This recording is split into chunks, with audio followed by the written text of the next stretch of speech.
Have you ever wondered exactly what's real or fake in the Hobbit trilogy? After all, as many fans know, the Hobbit book is a short children's novel, while the film adaptation is a massive trilogy with hours and hours of content. Well, if your answer is yes, then you're gonna love it here, because on this channel, we go page by page and scene by scene, analyzing books and their film adaptations.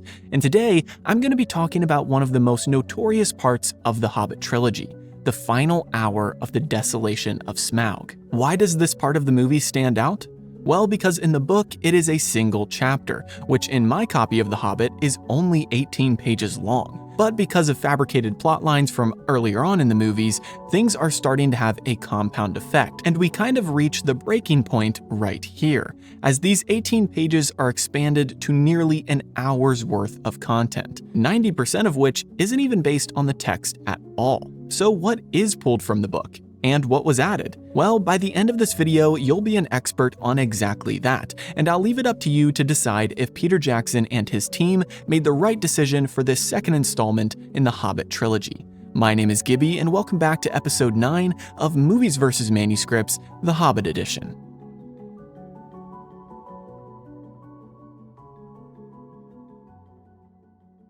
Before we jump into things, I want to shout out this commenter from the last episode. If you want to be featured next, be sure to drop your thoughts below after you're done watching.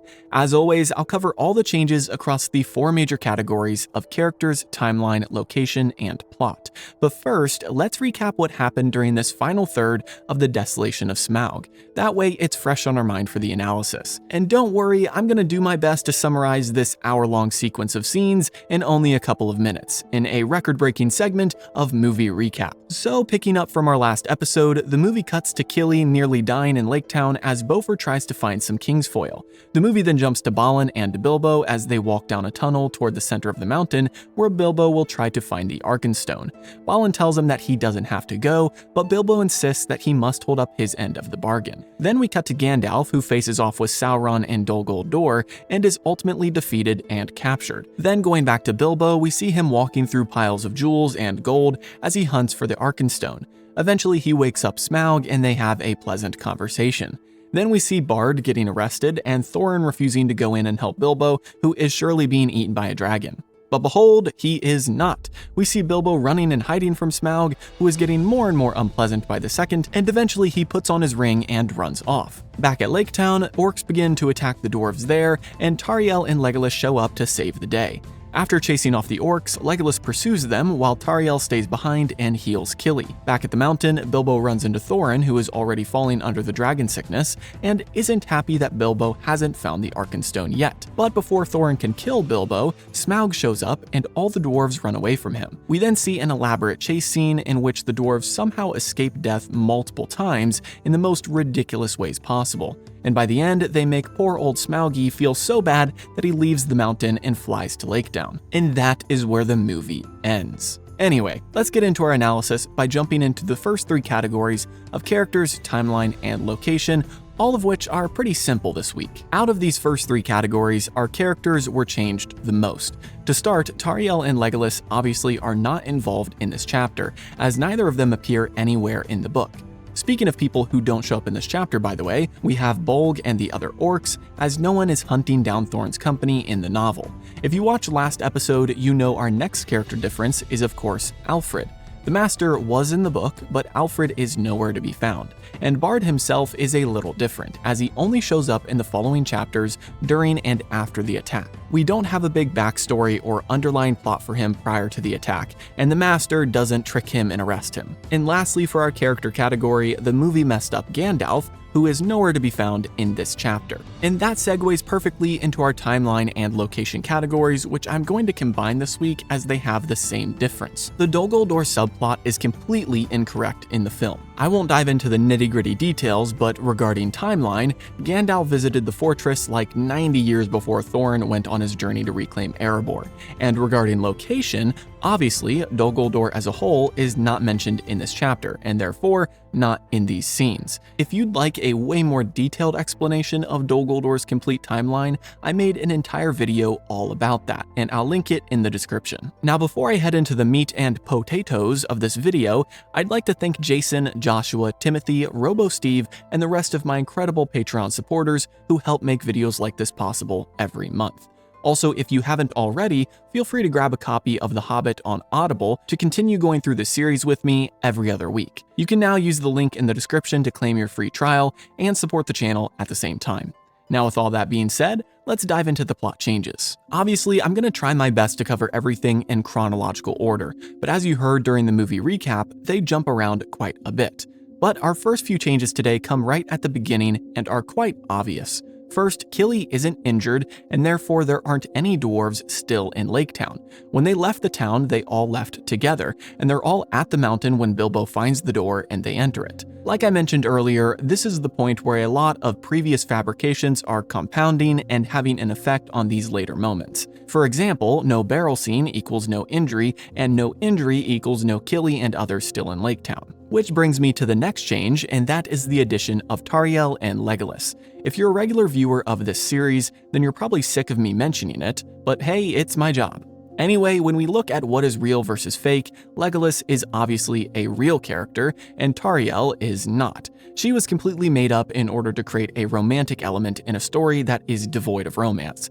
As I talked about in the previous episode of this series, I can actually handle a lot of the Tauriel additions, and instead the person who really bothers me is Alfred, but we'll talk more about him in the next episode as he is quite involved in the Battle of Five Armies movie. Finally, the third obvious change I want to get out of the way right here at the beginning is of course the fact that no orcs come hunting Thorin's company. That's right, there's no Lake Town fight sequence in which some absolutely incompetent orcs can't manage to even kill 4 unarmed dwarves and 3 children. I think stormtroopers would have had a better chance. In the book, orcs are briefly mentioned and only in regards to the Misty Mountains and then later during the Battle of Five Armies. There's none in the in-between chapters here. And I didn't write it down, but now that I'm thinking about it, I'll throw in there the whole thing about Bard being arrested and his subplot as one major change. I know I mentioned it in the character category, but it is pretty much a plot change as well. But now with those 3 changes, plus that bonus one, out of the way, we can officially jump into Bilbo's plot and talk about what this chapter in the book is really about. Pretty much, we just read about Bilbo heading into the mountain and then having a conversation with Smaug.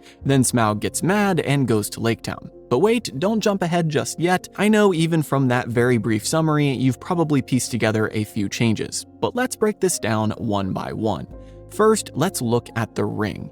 In the book, the dwarves know about Bilbo's ring. He had revealed it to them after the spider incident in Mirkwood, and when he rescued them from the Elven King's palace, they all saw him put it to use. Or I guess they didn't see him put it to use. Anyway, that has a great effect on this event, because if you have a ring that turns you invisible, you're obviously going to use it to go snoop around a dragon's lair. And all of the dwarves encouraged him to use it for that purpose. In contrast, the movie decided to have Bilbo keep the ring a secret, and not even put it on until the very last second when Smaug wakes up. Now technically, out of everything in this adaptation, I think Tolkien would have approved of a change like this.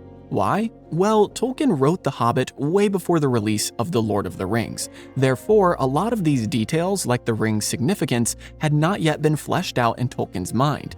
Originally, this was simply a magic invisibility ring and nothing more, so using it liberally made sense. But Tolkien later revised some parts of the original Hobbit text to fit the Lord of the Rings narrative. Anyway, all that is to say that I think Tolkien would have actually liked how Peter Jackson kept in line with the Lord of the Rings narrative from the start, with Bilbo being hesitant to share about the ring and taking it out every once in a while to stare at it like it's his precious. But what do you guys think? Was that a good decision to revise Tolkien's original text to help it better fit the larger ring narrative? Let me know in the comments. Anyway, let's move past that and head into our next change, which is that Thorin didn't instruct Bilbo to find the Arkenstone. In the movie, the Arkenstone is made the center of attention, and yes, it will come up in the book. But at this point, with Bilbo preparing to enter the mountain for the first time, he really isn't given any instruction. He simply has been hired as a burglar, and the dwarves see it as his responsibility to be the first one to have a look around, especially since he can turn invisible. But no, there is no outright instruction to find the Arkenstone. Not yet, at least. That being said, our next change is that Bilbo enters the mountain multiple times. The movie ironically condenses this into one visit, but in the book, Bilbo enters and steals a goblet from the treasure hoard. He brings it back up to the dwarves, who are ecstatic to see a remnant of their people's treasure. Unfortunately, dragons have a bit of a superpower. That superpower is the fact that they have an exact sense for all of their treasure. They know it front to back, piece by piece. So after Bilbo took the goblet, Smaug stirred and woke up in a rage as he noticed something was missing. This alerted Thorin's company to the dragon's presence as the mountain shook, and Bilbo encouraged them to run inside the tunnel for fear that Smaug would appear on the mountainside at any moment. Sure enough, no sooner had they all entered the secret door than Smaug had flown down upon their camp and chased off their ponies. And sadly, that would be the last time they would see those poor guys. Eventually, Smaug made his way back to the mountain, went inside, curled up, and went back to sleep in his massive pile of gold. But that brings us to the next change, which is the movie's removal of Bilbo's second time entering the mountain. Or I guess not really removal, but them condensing it into one visit. This second visit is more in line with what we see in the movie, and that is when Bilbo and Smaug finally speak to one another. The main difference is that the movie condensed these two visits into one, and the other part of this change is that Smaug wasn't really sleeping. That's right, knowing that the thief would return, Smaug faked being asleep, and as soon as he could smell Bilbo, he spoke out. And on that note, our next change is a smaller one, and that is the fact that Bilbo kept the ring on the whole time he was with Smaug. The movie, however, not only has Bilbo remove the ring, but it has Smaug sense something precious that Bilbo is carrying, and then Bilbo sees the Eye of Sauron as he takes the ring off. That never happens in the book, and as I mentioned earlier, The Lord of the Rings had not been written yet, so there was no deeper meaning behind the ring in this story. Now, as a quick aside, our next change takes us to Gandalf, and it's quite simply that these moments in Dol Guldur never happened in the book. And not only did they not happen in the book, but they don't happen at all in Tolkien's lore. Even if they did, Gandalf isn't mentioned anywhere in this chapter, and neither is the fortress of Dol Guldur. But now back to Bilbo, let's take a brief look at Smaug's conversation with the Hobbit. For the most part, the book and movie are quite similar in terms of dialogue, with a couple of key differences. Like I mentioned earlier, the dwarves don't send Bilbo in for the Arkenstone, and the Arkenstone isn't nearly as big a deal in this chapter as the movie makes it out to be. So this whole moment in the movie of Smaug saying that he's tempted to let Bilbo take the Arkenstone is made up. Another difference in this conversation is the fact that movie Smaug knows who Thorin Oakenshield is, just like pretty much every other character in this movie. But in the book, once again, things are way more realistic, and Smaug tells Bilbo that the line of the dwarves was broken and he has no enemies left alive. So it's completely unknown to him that Thorin Oakenshield has come to reclaim the mountain. In fact, yet another difference in the conversation is just how quickly Smaug blames the people of Laketown. He thinks that they're behind it.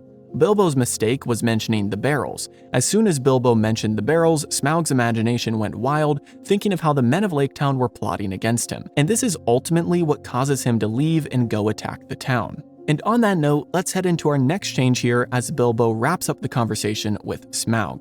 In the book, Bilbo does escape. He is not stopped by Thorin, although he does get a little hot on the backside as Smaug spits flames at him when he's running away. But he makes it safely to the outside and recounts the entire conversation to the dwarves. This moment of Thorin already being under the dragon sickness is a little quick on the movie's part. In the book, Thorin still has his wits about him and didn't suffer so quickly from this mental illness. But anyway, we only have a couple of changes left, with the penultimate difference being a small omission the movie made regarding a bird in the book.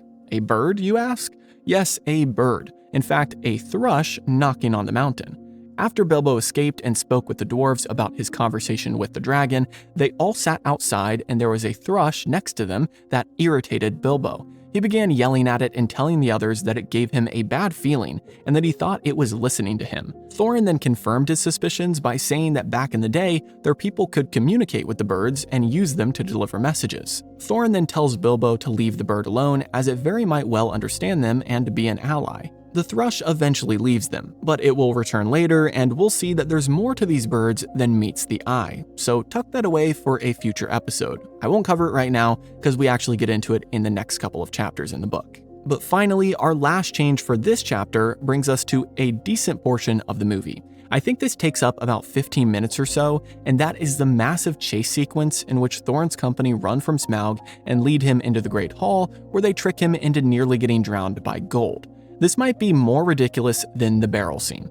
I think Bombur bouncing along the shoreline and Legolas jumping on the dwarves' heads is more realistic than the idea that these dwarves weren't burnt to a crisp the second Smaug saw them. The amount of times in these scenes that they stand behind a rock and somehow didn't get burnt is insane. The fire's like less than a foot away from them and somehow it doesn't hurt them at all.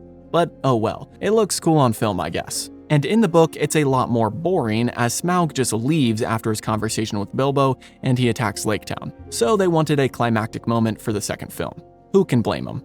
In the book though, this also traps the dwarves in the mountain as Bilbo tells them they must go inside and close the secret door because Smaug will be outside any moment.